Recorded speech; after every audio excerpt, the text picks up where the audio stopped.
where do you sit on the challenge of making public sector decisions around sustainability? Because surely this is going to be an issue not just of importance here, but in lots of developed economies around the world.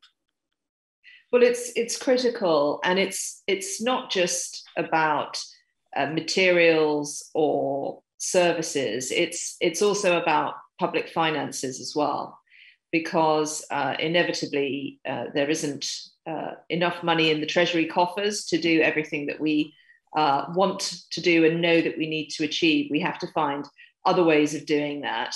And there's so much innovation around, whether it's in business models or whether it's in new technology or how you approach providing particular products and services. And we've got to really maximize that and make use of it. Well, Circular Computing is a company which has clearly achieved something of a world first in sustainable IT solutions. And I'm right in saying you've been a champion of that sort of approach to businesses, certainly in your constituency. Well, it's very exciting as an MP when you have a business like that on your patch. And yes, it's a world first. And I think the opportunities with a company like that are immense. It's not just about the services they can provide. It's about creating an entirely new industry. It's about how they make everyone else pull their socks up too. They're obviously really now gaining traction with the public sector, but in the UK, but also elsewhere too. I mean, it's a huge issue, complicated issue, one of immense importance, this topic of sustainability, and yet it clearly doesn't have a silver bullet which will just cure all of those challenges. So given that, what do you think the importance is of companies like Circular Computing in delivering a certified carbon neutral product?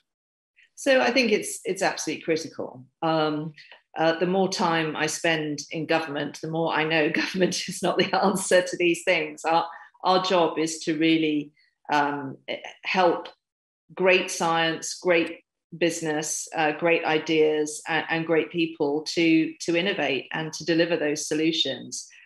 We're here to support and help connect organizations and people together. And I think that is what we've seen, and this is a great example of the private sector really seeing an opportunity, having a very clear vision, and translating that into what is clearly also a very successful business idea. And I view it as our job in government to really support organisations like that, and also to try and help them maximise the benefits of that idea.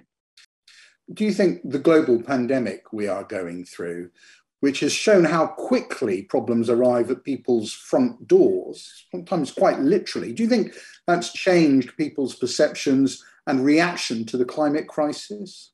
I think it's brought to our attention the impact that activity has had on the environment and on nature. But I think also it's taught us that when we put our minds to it, we can innovate very, very quickly. Things that would take an age or would be much too complicated or take too long, we've done in a heartbeat because we've had to continue delivering particular services. And I think that is it's a lesson there for us that if we have a clear vision, if we've got some really clear ambitions, we should be able to achieve them, but only if we ensure that all the sectors are working together around that clear vision and it is supported by government.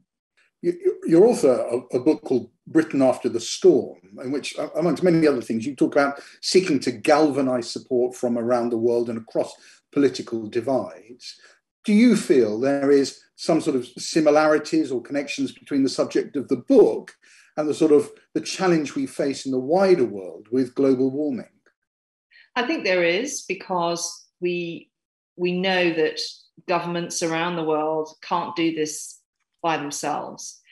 And if they don't have a clear vision, they don't articulate what that means, and they don't spell out how companies like Circular Computing can engage and really help drive those improvements and drive that change. I think we're about 150 years off delivering the Sustainable Development Goals when we should be less than 10 years. So something's got to change here. We've got to have a more dynamic approach. Of course, in November, the UK hosts COP26 in Glasgow. Do you think global events like that will give the climate crisis and the issues and solutions around sustainability more impetus?